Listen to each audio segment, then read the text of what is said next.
Olá, está começando o Farol da Baixada, podcast do Sindicato dos Bancários de Santos e Região. Hoje, Renato Mello aqui com a gente. Obrigado por ter vindo, por ter aceito o convite. Ele que é empresário do ramo de bebidas, né? E professor da área de marketing. O que mais? Corredor amador, que eu tô ligado. Corredor amador, né? De vez em quando dou umas remadas também. Ah, rema também. Rema também.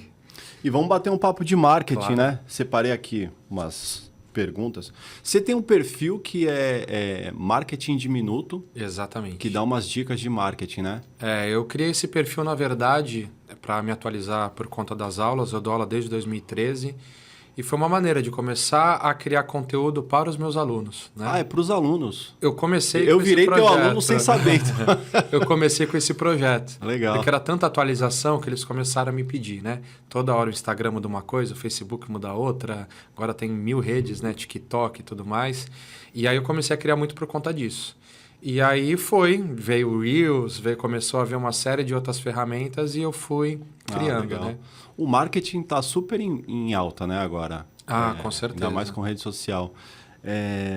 Aí o que eu separei para te perguntar, você acha que um bom marketing, ele vende um produto ruim ou não? Vende. Se a gente for analisar assim, historicamente falando, quantos produtos que a gente não tem aí no supermercado que é mais um marketing do que outra coisa? Se a gente pegar o ketchup, por exemplo, tomate e açúcar, e a gente pega o custo de um molho de tomate e do ketchup, a gente já vê a diferença, né? Ainda mais quando você pega as marcas de top de linha mesmo, né?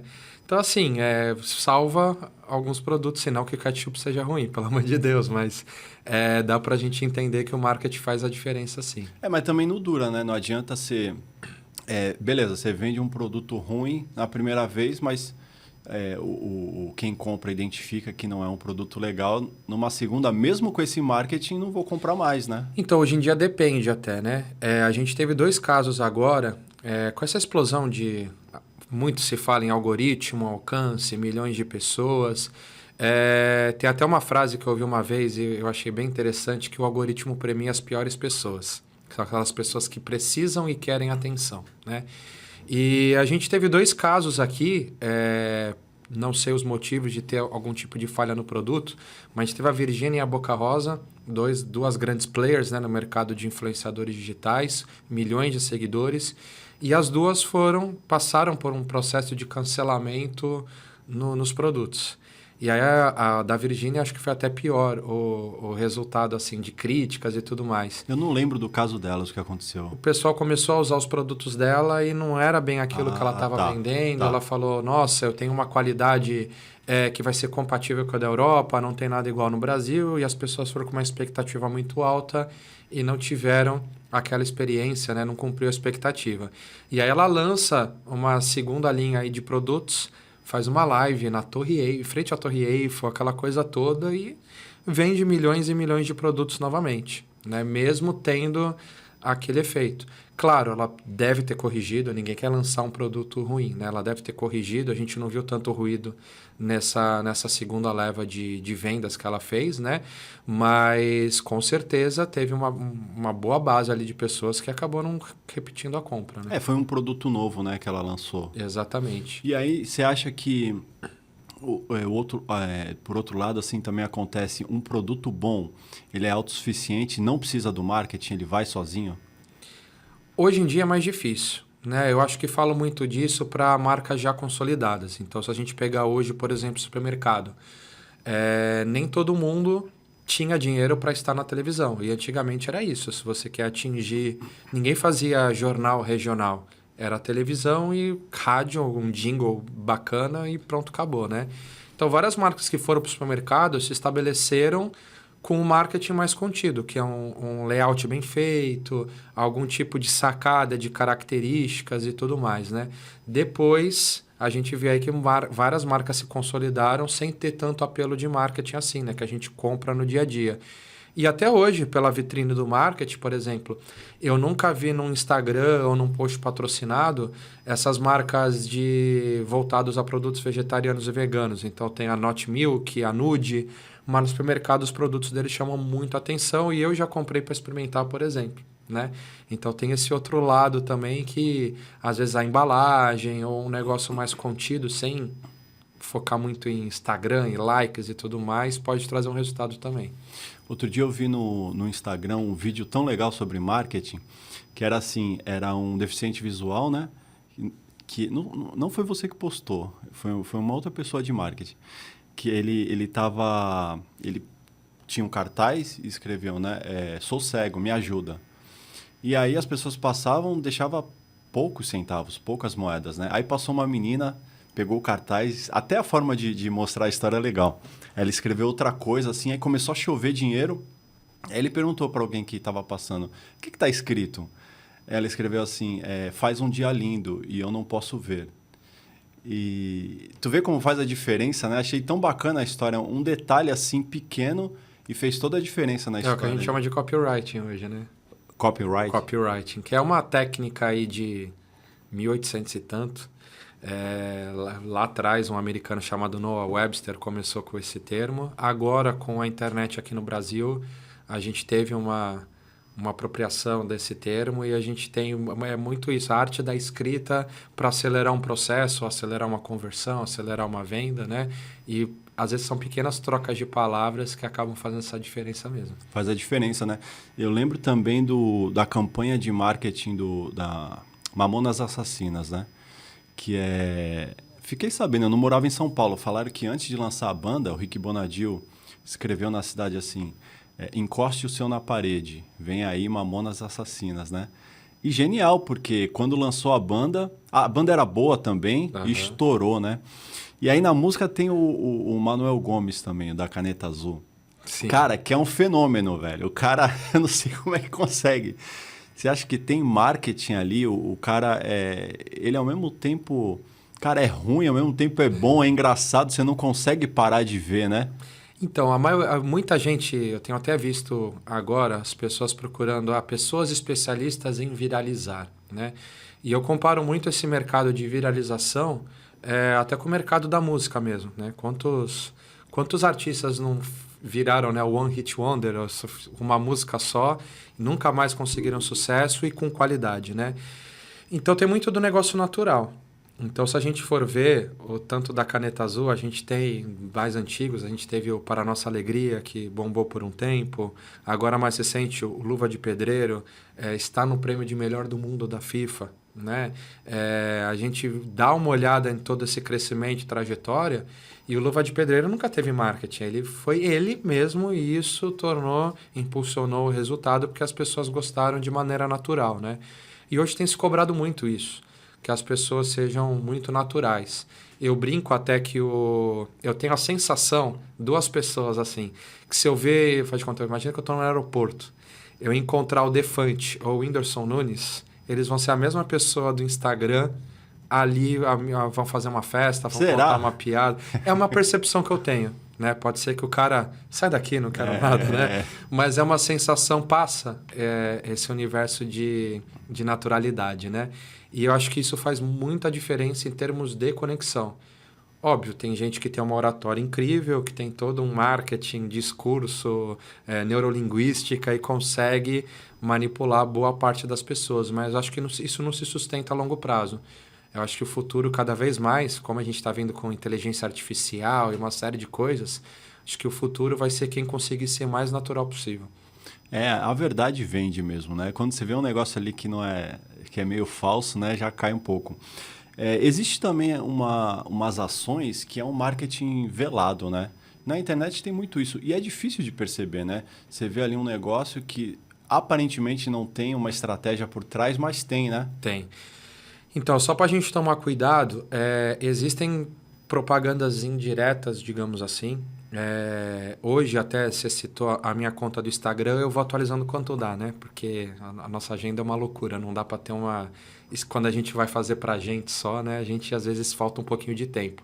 Mas, por exemplo, para a minha empresa, para o bar, eu consigo fazer isso com mais naturalidade e muitas vezes eu crio conteúdo para o bar pensando como se fosse um criador de conteúdo que estivesse lá naquele momento, e aí eu consigo enxergar que isso traz um resultado muito maior. Então já teve Reels lá que bateu 250 mil pessoas, gerou não sei quantos seguidores, pura e simplesmente por ser um conteúdo mais natural do que falar, é o melhor chopp, é o melhor preço, é a melhor banda, é melhor isso, né? Que é aqueles jargões que a gente está cansado. Você faz o marketing do Multiabreja? Eu faço legal. 100%. Até uma que economiza, né? Sim. E outra que eu acredito, por ter o conhecimento do local também, que eu vou fazer melhor do que contratar alguém, né? Já porque eu estou nessa estrada aí já há um bom tempo, né? Você é professor, né, da aula, mas você não atua como profissional do marketing, só dá aula mesmo. Atuo mais com consultorias, treinamentos. Eu cheguei a ter uma agência, mas social media é muita energia para pouco retorno financeiro, né? E acabava me tomando muito tempo, acabava não tendo vida. Eu sou pai também, a minha filha mora comigo. Então, eu estava perdendo algumas coisas da vida. Foi quando chegou uma hora que eu falei, não, vou fazer algo que possa ser feito em home office para poder acompanhar aí tanto o crescimento dela e também logo depois veio a pandemia, consegui me adaptar melhor à agenda, colocar as coisas nos eixos, né? Mas hoje eu atuo mais com essa área mesmo, é treinamento e a parte de consultoria, mentoria para empresários, microempreendedores individuais, mais nessa linha. Porque a gente marca uma videocall e aí a gente consegue resolver, solucionar aí os problemas, né? Sim, grandes marcas, grandes empresas não deixam de anunciar, né, e de se expor, né? A gente vê Coca-Cola aí direto. E aí, queria te perguntar, você acha que o marketing, ele planta uma necessidade ou ele desperta essa necessidade no consumidor? Olha, vai variar um pouquinho de cada caso, né? Difícil, mas né? você citou a Coca-Cola, por exemplo. A Coca-Cola ela tem um case de marketing incrível, começou lá atrás. Então, vários livros relatam, desde comerciais disruptivos, que é colocar um frame da Coca-Cola no intervalo de um filme e isso aumentar as vendas, né, da Coca-Cola num cinema, por exemplo. E não dá para ver, né? Não dá para ver. A gente foi década de, sei lá, 60, 70. Mas isso é proibido agora, não é? É proibido. Igual o Jequiti, né?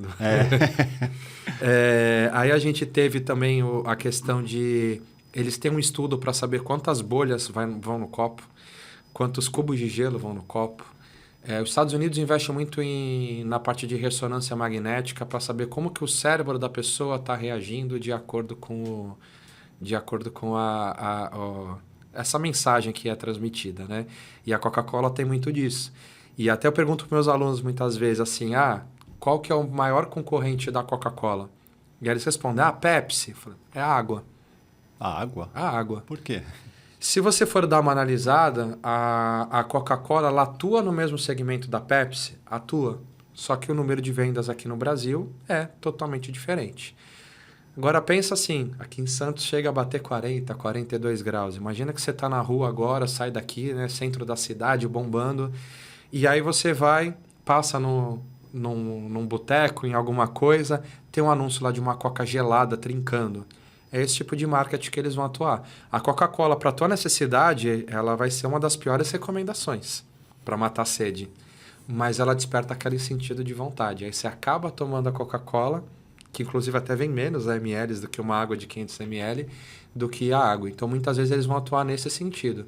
Despertar uma vontade, mesmo não sendo o melhor produto, para você consumir o produto deles naquela hora. Não, e eles também têm água engarrafada, Tem. né?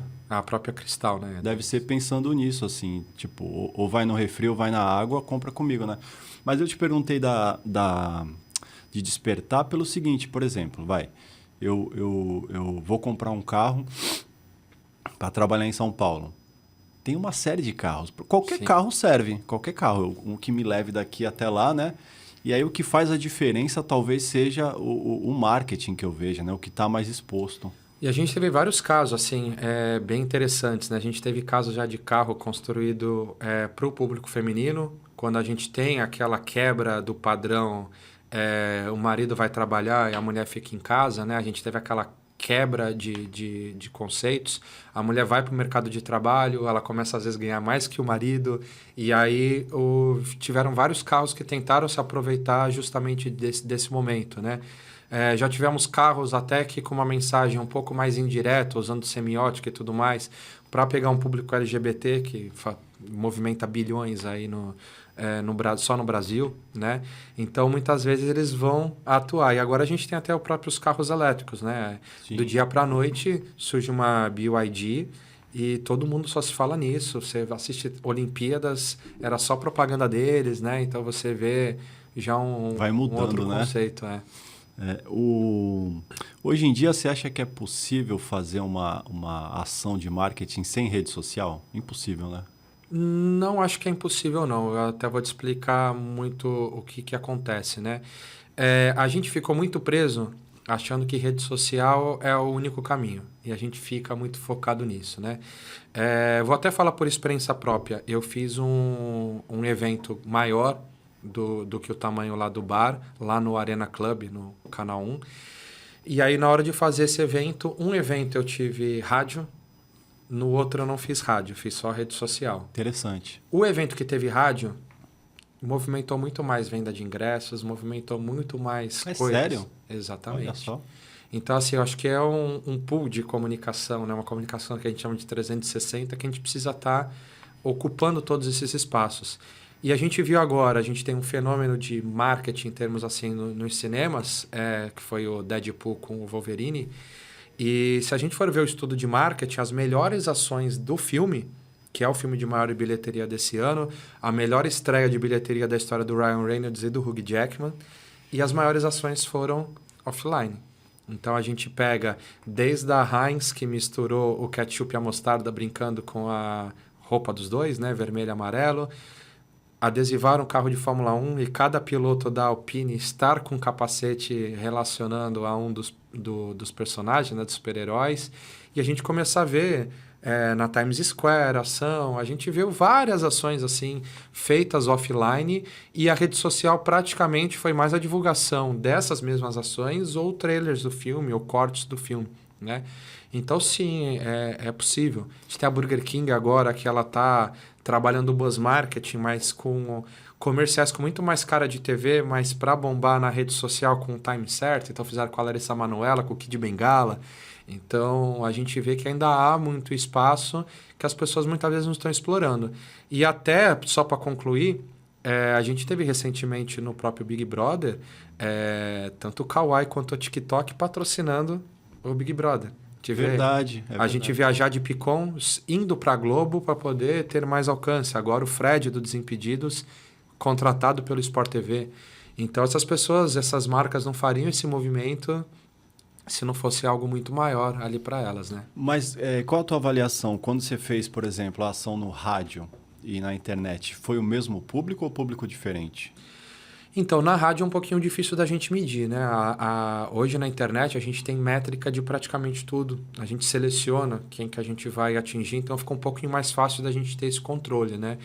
A rádio a gente pode atingir desde de uma pessoa de 18 anos, que às vezes nem imagina que possa vir na festa, só que ele está na academia, o fone acabou a bateria e ele acaba ouvindo o anúncio, nossa, festa de Halloween, que legal, eu vou, né? Então, a rádio ela tem um pouquinho de perder o controle, né? Lógico, no papel é lindo, a gente fala, no meio de comunicação tradicional é muita verba, pouco público-alvo, né? Vai ficando pessoas ali pelo caminho. No marketing digital é o funil invertido, né? Você insere toda a verba ali e você tem o público já selecionado. Mas a gente vê que faz a diferença a gente ter a comunicação tradicional, às vezes até mesmo por foco de atenção. A pessoa está ali escutando e às vezes na rede social ela passa muito rápido e não dá atenção, né? Hoje a gente não imagina um profissional sem rede social, né? Você pensa assim, vou procurar um ortopedista, cardiologista, você vai ver se o cara tem o perfil, né? Então não tem como também deixar, não. deixar de atuar nas redes, né? Até hoje, até você perguntou como é que eu estava atuando no marketing. Semana passada eu dei um treinamento para uma equipe de vendas relacionados a SEO, que é uma modalidade do marketing que era muito focada no Google, né? Que era para você aparecer na hora que a pessoa buscasse alguma coisa ali no Google você está ali nas ofertas, os primeiros resultados, né? Sem ser anúncio, de maneira gratuita mesmo, né? Que é um trabalho um pouco mais complicado de ser feito. Nem sabia que era possível fazer isso. Tem ainda é, né? Tem uma série de técnicas ali que você aplica. E agora tem sido expandido. Então, quando eu aprendi SEO na pós-graduação, foi em 2011, o conceito de SEO sempre foi a tradução é search, de pesquisa, engine, mecanismo, optimization, otimização, né?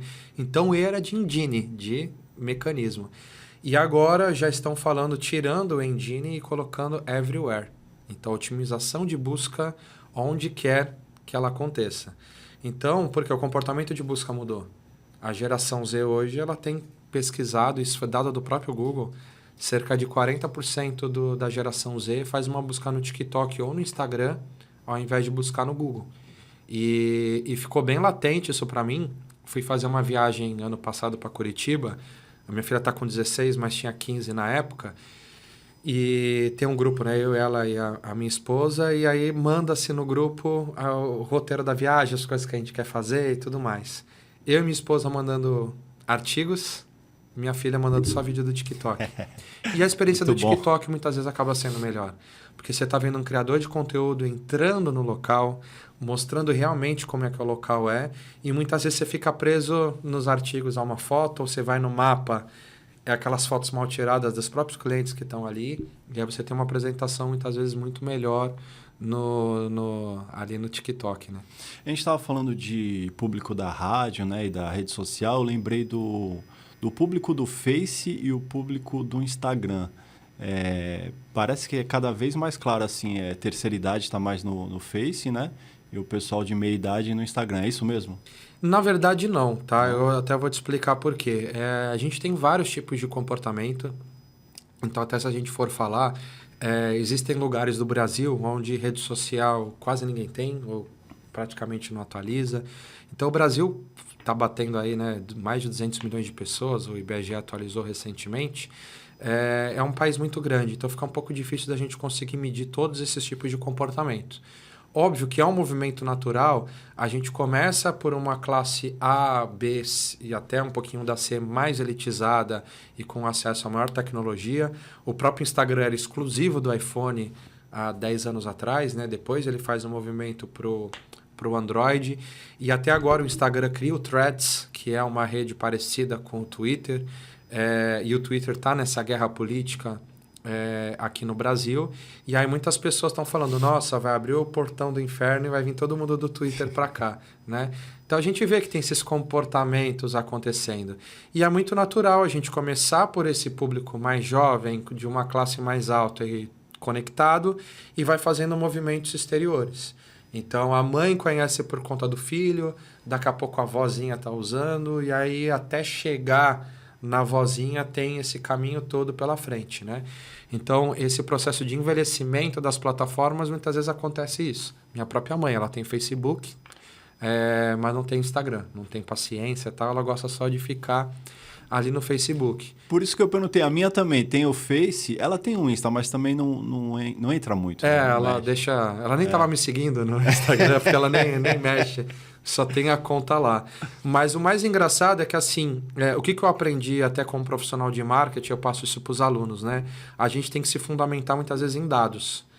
Porque, por exemplo, eu e você, a gente faz parte da mesma bolha, né? A gente provavelmente frequenta os mesmos lugares, a gente tem uma renda parecida, a gente tem um comportamento parecido, os dois são pais. Então, a gente vai tendo ali um comportamento muito parecido. E a gente fica muito preso nessa bolha. E só com dados, fundamentos, que a gente consegue expandir um pouco disso, né? E sim, o Facebook ele tem ainda um público jovem muito presente lá. Muita gente alega que o Facebook está morrendo. Ele tem um número de downloads muito alto. Acabou de sair agora no mundo, né? Todos os aplicativos da Meta estão no top 10 de aplicativos mais baixados do mundo, juntando Apple e Android, né? O campeão é o Instagram, mas a gente está lá. WhatsApp, Facebook, o Threads entrou agora pela primeira vez. Óbvio, tem o TikTok, tem outras plataformas ali, mas a gente ainda vê o Facebook, se não me engano, estava em top 5, está numa categoria bem interessante. Então, as pessoas continuam instalando o aplicativo ainda, né? Surpreendente, né? Eu ouvi dizer que o Orkut ia voltar, é verdade? Ouvi um zum, zum, zum. Sim. O Orkut, é até ambíguo a gente falar, é meio complicado, porque é a rede social e é o nome do fundador também, né? Então, quando eu falar Orkut, eu estou falando do fundador. E o fundador do Orkut, ele já fez alguns movimentos aqui, veio 2 vezes para o Brasil divulgar. O Brasil, na época, era um dos maiores mercados, se não o maior, do Orkut. Foi a primeira rede social? Foi a primeira grande rede, né? Quando a gente começar a falar em rede social, eu também dou aula de história para a internet, então eu brinco com os alunos que assim, eu vi a internet nascer, então tem um pouquinho de propriedade. Você também viu, né? A gente tem um pouquinho de propriedade disso. Para mim, no Brasil, a primeira rede social, apesar de ter um comportamento de bate-papo, mas ela era uma rede onde a gente socializava, era o Mirk. O Mirk, Para mim, foi a primeira rede mesmo. Eu falei, era a primeira rede social e o primeiro Tinder. Era o MSN também. Aí depois foi evoluindo, né? A gente teve o ICQ, a gente teve o MSN. O MSN acaba engolindo o ICQ porque a Microsoft compra, então... Todo mundo que tinha o Windows acabava tendo o MSN em contrapartida, né? E a gente foi fazendo essa evolução. E o Orkut caiu muito no gosto das pessoas. Então, nos Estados Unidos, a gente tinha o MySpace muito forte. E aqui a gente tinha a questão dos blogs, né? O Blogspot, Blogger e tudo mais. O Orkut e também o Fotolog, né? Foram as primeiras plataformas aí que a gente teve. Não lembro qual que pegou primeiro, mas foi meio que tudo... interligado ali. E aí, na hora que vem o Facebook acaba engolindo tudo. Mas se a gente for dar uma analisada, os primeiros posts do Facebook, assim, 2008, 2009, que quando tem os históricos lá, era tipo assim, um amigo meu me marcando... E aí, barzinho hoje? Aí marcando eu, mas a gente tinha aquele comportamento de deixar scrap, né? Scrap. A gente deixava scrap no Facebook no início, né? E é engraçado a gente ver... Não lembro, eu não tinha. No começo do Face eu não tinha, era só o Orkut. A gente tem essa evolução, é até engraçado. Vê só, eu fiz uma experiência, eu postei o mesmo vídeo no Instagram e no TikTok. E, cara, muito diferente. Tipo, o Instagram, eu tive lá aproximadamente... 2.500 views. E o TikTok, assim, no Instagram ele tem o pico, né? Aí para, depois não tem mais. O TikTok não, teve o pico e ele não parou. Eu tive mais de 30 mil views, né? Aí eu te pergunto, de fato, para vídeo é melhor o TikTok do que o Instagram? Na verdade, não. Tá? Muito vai depender da sua estratégia. Então, eu vou até explicar, por exemplo, o TikTok hoje ele é uma rede que favorece o criador de conteúdo, não as empresas. Então, você pode ver que as empresas elas vão procurar criadores de conteúdo para poderem fazer uma inserção de produto ou um conteúdo criativo em cima disso. Não só no TikTok. Por mais que pouco se fale, o Kawaii aqui no Brasil é uma rede também muito grande mesmo em número de usuários, né? E tem criadores de conteúdo hoje que lá tem os telekawais, que são as novelinhas, e vão inserir os produtos lá, Skol, vão inserir Doritos, vão inserir os produtos por lá. O que acontece, por exemplo, imagina que você está divulgando uma empresa local, então vou falar eu mesmo. Por que eu não teria uma conta do bar no TikTok? Porque eu vou atingir um cara de Rondônia, eu vou atingir um cara de Belo Horizonte, o cara não vai pegar avião para cá. Eu, em anúncio para dia de semana, eu já desmarco o Guarujá, porque eu falo, o cara para vir do Guarujá para cá, para pegar uma balsa, a balsa não tá barata, num dia de semana vai ser mais difícil eu conseguir tirar esse cara de casa, né? Eu faço geolocalização às vezes só para Santos. Interessante. Então, imagina a gente expandir isso para o TikTok, né? Agora, lógico, se você é um criador de conteúdo, esse conteúdo é atemporal, é legal até fazer o teste. O Instagram, ele mudou o algoritmo dele. Ele quis cada vez mais tentar parecer um pouco com o TikTok. Então, às vezes você viraliza. Então, tive um conteúdo meu último conteúdo do bar que viralizou bastante foi feito mais ou menos há uns 45 dias atrás. Foi o mascote do Iron Maiden, o Ed, junto com a banda Iron Maiden Cover. E eu fiz um reel onde ele aparecia para usar ele de foco de atenção. E isso realmente refletiu em boas visualizações, né? E aí, esse vídeo está sendo entregue até hoje. No Instagram? No Instagram. Então, com 45 dias aí já que ele tá no ar. Óbvio, ele já deu uma reduzida, ele teve um pico muito alto, ele matou meus conteúdos por praticamente uns 10, 15 dias. Por isso que nem sempre é bom você viralizar sem estratégia, né? Às vezes você vai fazer, eu quero viralizar. Aí você viraliza fazendo uma dancinha ou aproveitando uma trend do momento e você acaba com o teu engajamento todos os dias e começa a atrair uma galera errada para tua conta, né? Porque aí só vai ficar aparecendo esse vídeo, é isso? É, porque é uma competição, né? Então, na hora que o Instagram tá dando uma olhada, ele quer mostrar os melhores conteúdos. Sim. Hoje, 30% do que aparece na sua timeline, em média, são conteúdos que são sugeridos pelo próprio Instagram. Então, é nessa lacuna que você entra ou no explorar, né? Então, é nessas lacunas aí que você vai entrar. Então, o feed hoje do Instagram está dividido em mais ou menos 50% de pessoas que você segue, acompanha, 20% de anúncio e 30% de conteúdos sugeridos. Mas tem uma coisa que eu acho até injusta, não entendo, assim, tipo... nem todo mundo que me segue recebe o que eu publico, né? Por que isso? Então, até essas mudanças agora do Instagram, se a gente for dar uma analisada, o comportamento do TikTok, ele mudou a nossa linha de pensamento. Eu até falo em aula, e às vezes os alunos meio que torcem o nariz, mas eu explico, eu falo assim, o TikTok para mim não é uma rede social. Ele é uma plataforma de vídeos e para mim, ponto final. Porque você não socializa com as pessoas, você deixa comentário, mas assim, são com pessoas aleatórias, é uma roleta russa, cada dia cai numa pessoa diferente, né? Não é uma socialização que você vai fazer um contato, vai adicionar alguém, né? E o TikTok ele tem duas abas, o For You e tem o Following, que é as pessoas que você segue. E dificilmente a pessoa fica presa na timeline de pessoas que você segue. Você acompanha o que o TikTok vai te recomendando. E o Instagram começou a fazer essa alteração, essa mudança de jogo. Então, na hora que o algoritmo... Isso pro Reel eu vejo em números, né? Nos insights depois ali que aparecem. Esse vídeo, por exemplo, o último que eu te falei que viralizou, ele atingiu 9% dos seguidores. Dos teus seguidores. 91 foi pessoas que não me conheciam. E eu vejo esse comportamento no Reels acontecer frequentemente. Provavelmente fãs de Iron Maiden, nada a ver. Ele faz uma amostragem, os teus seguidores até participam dessa amostragem inicial.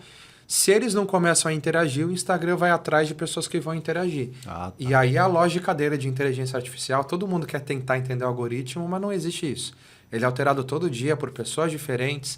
Já tem inteligência artificial que alimenta a inteligência artificial, que faz essa própria mudança. Então, os pormenores a gente nunca vai ficar sabendo. Nem o chefe do Instagram, que é super ativo na rede social, ele vai ficar sabendo dessas alterações. Mas é um comportamento que eu vejo, ainda não vi dados de pesquisa, então estou falando com base minha nos clientes que eu atuo, que o Reels hoje ele acaba entregando muito mais para não seguidores do que, por exemplo, o feed. Né, o feed de fotos e carrossel. Foto e carrossel, para mim, tem um resultado muito maior para seguidores do que para não seguidores. Então, se um dia você precisar de uma estratégia e você queira conversar mais com os seus seguidores, é indicado fazer um carrossel ou um post de imagem do que necessariamente você postar um vídeo. Então, essa coisa de... Eu entendi o que você falou, mas assim, antes tinha muito essa coisa de número de seguidores, né? Meio que caiu, porque se você faz um Reels, no caso, um conteúdo que interessa as pessoas, independe do número de seguidores. Na verdade, o que o número de seguidores vai te garantir? Ele vai te garantir um mínimo de visualizações, tá? A média mundial hoje é você atingir mais ou menos 11% de uma base que você segue. Não de seguidores em si, mas de número, né? Então, se você tem aí um número muito alto de seguidores, você tem que focar, vamos arredondar para 10%, né? Então, você tem lá 100 mil, você tem que atingir ali os 10 mil, mais ou menos, de alcance a cada vídeo que você criar. Vamos pegar um grande player, óbvio, quanto maior o número, pode cair um pouquinho. Mas recentemente eu conheci no Threads, de às vezes trocar ideia, tudo, não conhecia um cara que ele é criador de conteúdo, então ele fala sobre praticamente tudo, mas os posts dele sobre marketing é que chegaram até mim, né, por conta do algoritmo, que é um cara chamado Luigi. E o Instagram dele, ele tem 200 e poucos mil seguidores, né? Todo reel que ele faz bate mais ou menos essa média. É 200 mil. O mesmo número de seguidor. É absurdo, né? Aí você entra no Primo Rico, que é um cara que explodiu a bolha de investimentos, hoje virou uma celebridade, ele tem um número muito alto de seguidores. E aí você vai... Porque o número de visualizações do Reels é público, né? Você clica lá na abinha de Reels, você vê a visualização de todo mundo. E ele às vezes atinge menos visualizações do que eu. Né? O Bar tem 40 e poucos mil seguidores. Mas é estranho isso, né? Estranho, na verdade, é porque às vezes o cara é muito bom em tráfego pago. E aí, com o dinheiro na mesa, ele consegue visualização. No orgânico, já não. Então, eu até brinco. Pô, você quer comprar um curso de alguém, você quer ver se alguém fala bem, né? Na verdade, tem algo para ensinar, dá uma analisada no número de visualizações comparado com o número de seguidores que essa pessoa tem. Né? Porque aí você vai ver um pouquinho de quem é bom mesmo para poder criar o conteúdo orgânico. Porque o ideal é isso. Tráfego, eu já vi gente que investe 1 milhão, 600 mil, 500 mil de tráfego. Aí você bomba, né? Não tem muito o que fazer. Ainda mais o primo rico, que ele é um cara de investimento e provavelmente ele tem um domínio de dinheiro muito legal. E ele sabe, né, fazer funil, projeção, com tanto investido eu vou gerar tanto. E aí você cresce de uma maneira muito elevada e o teu orgânico às vezes não acompanha. O que vai garantir mesmo é pelo menos um mínimo. Então, quanto mais seguidores você tiver, um mínimo de visualizações realmente você vai ter, né? Aquele número pelo menos vai estar estacionado ali. O Instagram mudou, já faz um tempo até, sobre número de curtidas, né? Sim. Pelo que eu vi, não sei se é verdade, que assim, como o pessoal estava preferindo anunciar com quem tinha mais seguidores e não com a plataforma, acho que eles tiraram isso por causa disso, ou nada a ver. Na verdade foi mais, entre aspas, boatos, né? A gente tem muitas teorias, entre outras coisas, né? Agora a gente tem muita desinformação, então a gente teve muito vendedor de marketing, que o cara quer tirar um coelho da cartola para vender um curso, então ele inventa alguma teoria para todo mundo. Nossa, nunca ninguém falou sobre isso. Essa coisa de curso tem muito, né? Na virou marketing multinível, né? O que a gente via lá atrás de produtos como a Polishop, por exemplo, a gente vê hoje aplicado a isso, né? O cara ensina um curso, né? Cria lá o curso dele, vai ensinar alguém a vender curso e isso vira uma bola de neve, né? Só que quem está chegando depois, hoje, o cara que criou essa metodologia, que nem criou, ele trouxe dos Estados Unidos, que foi o Érico Rocha, com a fórmula do lançamento, prometendo vendas de 100 mil reais em 7 dias. Tá? Eu não acho ele um charlatão, muita gente critica ele. Mas é possível. Com o curso dele, é possível você conseguir fazer 100 mil reais em venda em 7 dias, mas é difícil. Mas qualquer produto? Ele ensina qualquer produto, mas óbvio que você vai vender parafuso. Sim, numa larga fazer 100 mil é muito mais difícil do que às vezes você vender um produto de alto valor, né? O curso dele, assim, o preço normal, 6, 7 mil reais, a gente faz uma janela de desconto lá, mas é essa linha de produto. E aí, conforme você vai avançando, uma galera que fez o curso do Érico Rocha começa a vender curso, e isso vai descendo o nível, você vê a galera hoje vendendo produtos de R$ 9,90, R$ 15,90, e vídeo e curso com vídeo, não só curso com PDF ou e-book, curso com vídeo. Curso a R$ 9,90? Esse valor. E aí chega uma hora que, imagina o trabalho disso e quantas vendas você tem que fazer para pagar tempo, para pagar uma série de outras coisas envolvidas ali, né? Então Sim. Tem hoje, já virou um pouquinho de máfia, né? Mas acho que aos poucos já tem um movimento das pessoas começarem a questionar sobre isso, né? A gente tem o chefe do Instagram, que até quero deixar convite para todo mundo acompanhar o Instagram dele, porque ele fala justamente as verdades sobre a plataforma. E ele acaba com todas as teorias desses enganadores na rede social. É Adam Mosseri o nome dele. É um perfil dele? É o perfil dele. Dono do Instagram? Né, a gente chama de dono, a gente chama de head, né? Foi o cara que o Mark Zuckerberg designou para cuidar do Instagram e para cuidar do Threads agora, né? Que é a nova rede. E agora, por exemplo, toda quinta-feira ele abre uma janelinha de perguntas, sexta-feira ele lança as respostas nos stories e quando tem uma atualização ele fala lá. Então, a última grande atualização do algoritmo foi para privilegiar a métrica do compartilhamento ao invés de curtidas ou comentários ou salvamentos ou outras coisas que a gente tem ali. E aí ele fala, por que o compartilhar hoje é o mais forte? Porque ele fala, o Instagram é uma rede social. Então, a socialização da plataforma, onde que ela acontece? Curtida é um ato individual. Salvar é um ato individual. Comentários nem sempre geram uma socialização.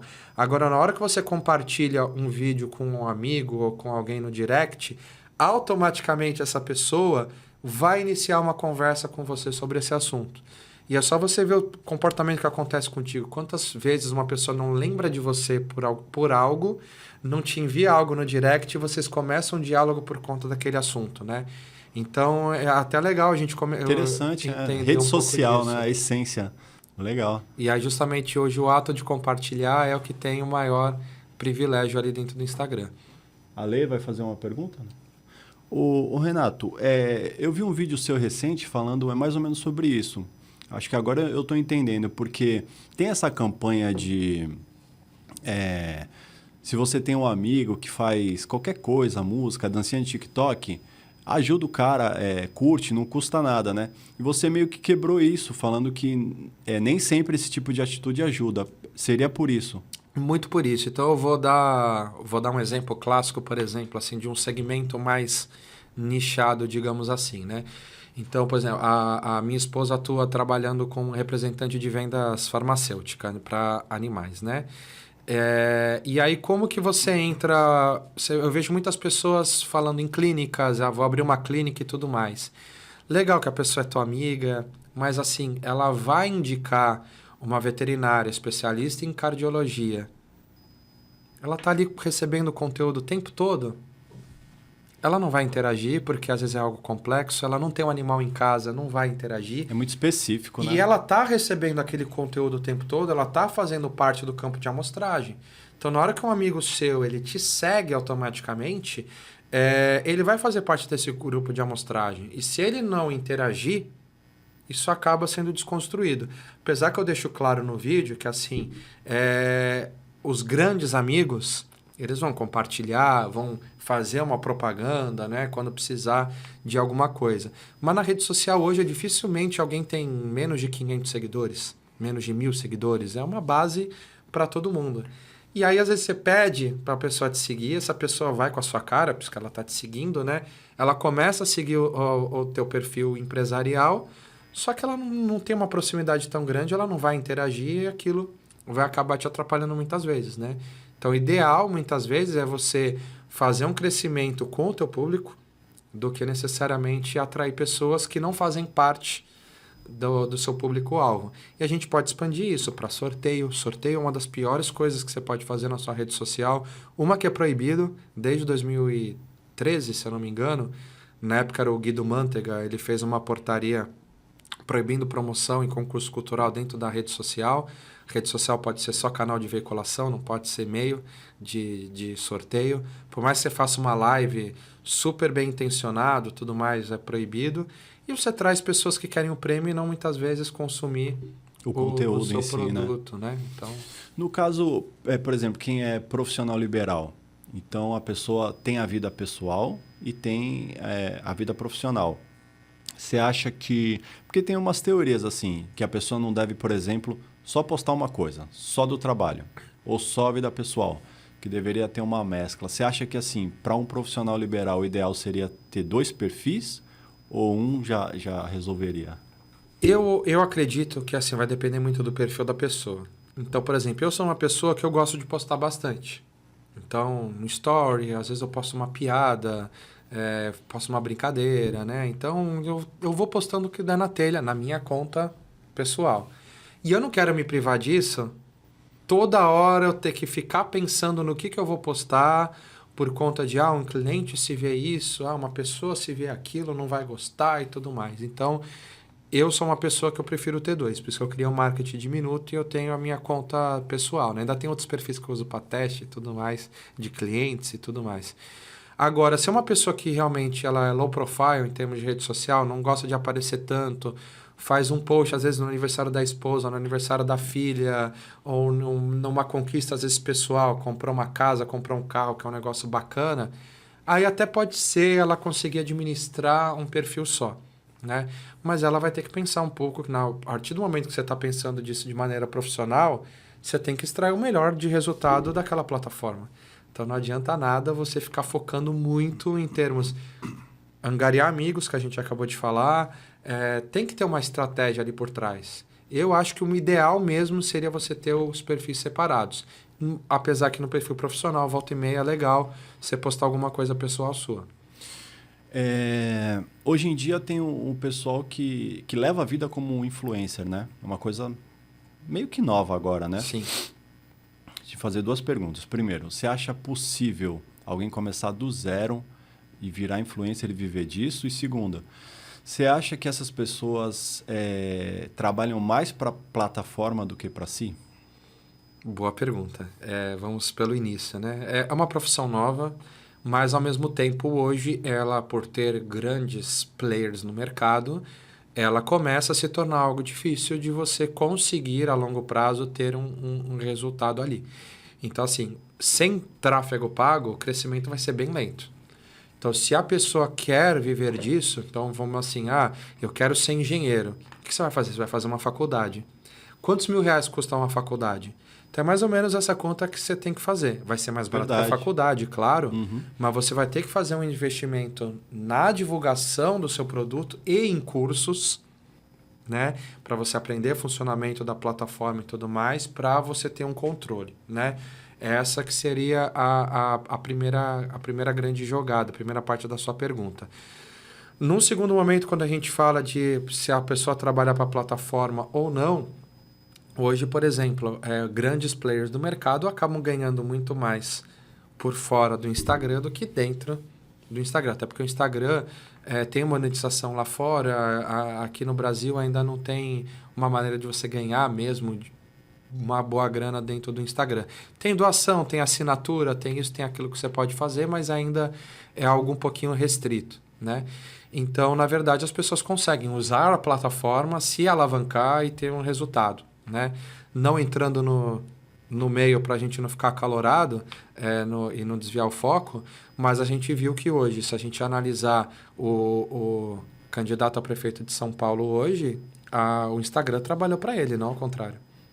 Né? O cara está candidato a prefeito, né? Com todos os milhões de seguidores que ele conseguiu ali dentro da plataforma. Você acha que a rede trabalhou para ele? A rede acabou trabalhando para ele. Hoje, na campanha dele, ele faz às vezes 30 posts no dia. Sim, né? Verdade, E aí, uma última dúvida aqui. A pessoa que foi cancelada, você acha que com marketing a gente consegue reverter alguma coisa ou não tem jeito? Enterra e já era? Depende muito do caso, né? Depende muito do caso, se o caso for grave ou se não for, né? Eu tive uma experiência curta, então acho que eu posso até falar da minha experiência pessoal. Foi cancelado? Fui. Sério? Fui. Como é que é a sensação? Cara, no começo deu uma batidinha no coração mais forte, mas aí por ser professor da área eu lembrei, né? Falei assim, o que eu tenho que fazer agora? Aí eu fiz, Vou apliquei me defender aqui. Tirei proveito do que eu podia tomar também da situação, porque tem outro lado, você falem bem ou fale mal, realmente existe. Verdade, né? Tem gente que se promove ainda. Mas foi assim, eu tinha feito um vídeo sobre um guru de marketing e tinha feito um vídeo falando sobre um comportamento dele que eu não achei legal, né? De gravar tô gravando um vídeo agora às 3 horas da manhã, já vou ficar online para responder todo mundo, não acredito em agendamento de post. E eu tinha feito um vídeo criticando essa postura, né? E até para falar da saúde mental das pessoas. Porque aí você acabou de perguntar sobre criadores de conteúdo. O cara vai ficar louco. Eu preciso ficar 3 da manhã, eu preciso postar isso, a pessoa vai trabalhar 24 horas por dia. E eu entrei no radar desse cara. E esse cara ficou me olhando, só que esse cara tem 1,5 milhão de seguidores, né? E aí, conclusão, eu não gostei de uma postura dele. Ele teve uma experiência de vida que foi muito triste, claro, que foi a perda de um filho na barriga, né? Só que eu achei muito incomum ele fazer 4 ou 5 posts disso. Só que no momento eu iria fazer um post sobre isso, né? Ir na minha rede social e tal. No Threads teve um debate sobre ele. E um comentário que teve 15 visualizações, 20 visualizações no meu comentário, eu falei, o cara usou a morte do próprio filho por conta disso. Ele printou, levou pro perfil dele e mandou todo mundo vir me atacar. Ah, entendi. E aí veio num volume absurdo. E não dá para você... O cara tem a fanbase deles, né? E não dá para você ficar discutindo um com um. Então, o que eu fiz? Na primeira coisa, o Instagram hoje ele tem uma limitação. Eu bloqueei os comentários para quem não me segue ou para quem começou a me seguir agora. Mas assim, ganhei 1.000 seguidores. Ganhei no direct muita gente vindo apoiar. Caramba, você falou o que ninguém tinha coragem de falar. Mas eu jamais ia fazer um post para tentar me crescer em cima disso, porque foi uma experiência... eu não quero ter essa mesma experiência que esse rapaz teve, né? Só que eu achei um pouco desnecessário ele expor a vida. Foi recente isso? Foi recente. Deve fazer uns 2 meses, mais ou menos, né? Mas acho que o fato dele ter feito isso é porque incomodou o teu comentário, né? Talvez. Ou talvez tenha sido verdade mesmo. Eu não vou poder cravar, né? Às vezes ele é um cara muito ativo e tudo mais. Só que eu achei muito estranho ele fazer 4 posts, um deles com a cara da filha que ele tem, né? E expor a menina deve ter, bebezinha, deve ter uns 2 anos de idade, um aninho e pouco. E expor a foto dela e com um poema. Eu achei estranho, né? Óbvio, pode ser que o cara, cada um lida com a perda da sua maneira. Pode ser que seja a maneira dele lidar com a perda, ele recebeu um apoio caloroso das pessoas e eu interpretei mal, né? Mas me soa estranho, né? A gente vive essa doença. Me soaria estranho se eu visse. E eu tenho visto... a rede social, essa vida virtual, está mudando a nossa vida real. E eu vejo esse tipo de gente assim que posta tudo exageradamente. Eu acho que tem Pros dois lados, um né? limite, E eu tenho percebido também e me incomoda, mas eu não fiz comentário como você. Mas isso tem acontecido mesmo, né? E o comentário foi um bate-papo. Agora eu tenho, por exemplo, a oportunidade de fazer a crítica, mas também colocar outro lado. Eu posso interpretar errado, eu posso... Aqui numa conversa a gente tem mais um pouquinho desse espaço para preencher todos os lados. Ali eu deixei um comentário na hora rápido, sem muita explicação. Threads é uma rede curta e isso pode acabar acontecendo. Assim como a Jennifer Aniston, a eterna Rachel do Friends, ela colocou uma bolinha de Natal na árvore dela, nossa primeira pandemia, e foi cancelada, né? Por um ato do tipo, nossa, você tá achando legal férias e tudo mais, pandemia, né? Pessoas estão morrendo. E às vezes tem comentários mesmo que acabam acontecendo isso e a pessoa é cancelada ali do dia para a noite, né? Mas você fez alguma ação para reter, para conter essa... Então, aí é legal até a gente falar sobre isso, né? Eu dou aula também de gestão de crise dentro de plataformas digitais, apesar de não ser especialista, porque eu não... Mas por ser bacharel em jornalismo, eu tive aulas de relações públicas também, né? Inclusive de assessoria de comunicação, assessoria de imprensa. E o silêncio, muitas vezes, ele é uma das mais poderosas estratégias de gestão de crise. Às vezes vale a pena você ir para o enfrentamento. Então, vou dar 2 exemplos rápidos. A Ruffles foi cancelada lá no início da internet. A galera falava, nossa, tá vindo muita batata no meu pacote diário. Eu lembro disso. A Ruffles, eles fizeram uma gestão de crise para atacar. E qual foi o ataque deles? Olha, a nossa batata ela é muito fina, ela se quebra facilmente. A gente coloca quantas gramas tem no rótulo, isso é por lei, tem que colocar. E a embalagem ela é dessa maneira porque ela funciona como um airbag para proteger a batata e a batata não quebrar. É só ver quanto que vem no Fandangos, que é um salgadinho do mesmo fabricante e que e ele vem mais até a tampa, diferentemente da Ruffles. Já por um outro lado, a Ades passou por uma... Entrou soda cáustica no Ades de maçã, se não me engano, de 1 litro ou de 1,5 litro. E algumas pessoas tomaram e ficaram intoxicadas, com manchas na cara, queimaduras na boca e tudo mais. A Ades vai fazer o quê? Emitir comercial para a imprensa. E é isso, silêncio, espera passar e vamos embora. Vacilou, né? O próprio McDonald's, a gestão de crise deles agora, fizeram o Mac Picanha, que não tinha picanha na composição da carne, eles emitiram o comunicado para a imprensa, né? Se defenderam ainda, o brasileiro come miojo, frango caipira que não tem frango, aí vocês vão me criticar porque o Mac Picanha não tem picanha, né? Então, muitas vezes a saída está nessa parte de fazer o silêncio e esperar passar. E foi a melhor decisão que eu tomei na hora. A primeira coisa que eu fiz, tirei já ali privei os comentários até para a saúde mental. Não entrei mais no post do cara para não ter essa onda de negatividade. Pontuei com as pessoas que estavam ali. O primeiro Reels que eu fiz uma brincadeirinha, um trocadilho para quem estava vindo agora. Mas hoje a minha principal, por exemplo, rede social é o Threads. Então, eu continuo ativo lá. Muita gente veio também por lá me dar razão. Então... A gente joga no campo que dá, né? Legal, Renato. Obrigado, viu? Vamos finalizar aqui. Eu que agradeço. Obrigado para você que ficou até aí. Se quiser deixar um recado final pro pessoal. Se tiver alguma dúvida, até se eu puder responder, eu sei que o mundo da rede social hoje tem muita coisa, muita informação. Fica o convite para acompanhar lá o Marketing de Minuto e vocês poderem mandar um inbox ou responder uma caixinha de perguntas com qualquer dúvida, ou deixar até comentário aqui no YouTube mesmo, né? Se inscrever aqui também no canal, trabalho bem interessante que tem sido feito aí. Escreve lá qualquer dúvida que a gente responde. Obrigado para quem ficou até aqui. Um abraço, até uma próxima.